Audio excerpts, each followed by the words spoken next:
దేశ ప్రజలందరికీ విజ్ఞప్తి. మన దేశంలో కొత్త వైరస్ వ్యాపిస్తోంది. ఇప్పటికే దేశంలో 2 హెచ్ఎంపీవీ పాజిటివ్ కేసులు నమోదయ్యాయి. హెచ్ఎంపీవీ వైరస్ బెంగళూరులో 2 చిన్నారులకు పాజిటివ్ వచ్చినట్లుగా చెప్తున్నారు డాక్టర్లు. ఈ విషయంపై కర్ణాటక ప్రభుత్వం కూడా అధికారికంగా ప్రకటించింది. ఇది చైనా మ్యూటెంటా కాదా అనే పరిశోధన చేస్తున్నారు డాక్టర్లు.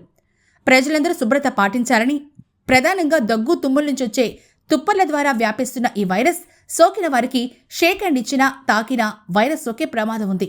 ప్రధానంగా పిల్లలు, వృద్ధులు, రోగనిరోధక వ్యవస్థ బలహీనంగా ఉన్నవారికి ఈ వైరస్ తొందరగా వ్యాపించే అవకాశం ఉంది. తరచూ సబ్బుతో కనీసం 20 సెకండ్ల పాటు చేతులు శుభ్రం చేసుకోవాలి. తరచూ ముట్టుకునే వస్తువులను ఎప్పటికప్పుడు శుభ్రం చేసుకోవాలి. దగ్గేటప్పుడు, తుమ్మేటప్పుడు ముక్కు, నోరుకు టిష్యూ లేదా కర్చీఫ్ను అడ్డు పెట్టుకోవాలి. వ్యక్తిగత వస్తువులు ఇతరులు వినియోగించడానికి ఇవ్వద్దు. చైనా, జపాన్లో భారీగా ఈ వైరస్ పాజిటివ్ కేసులు పెరుగుతున్నాయి.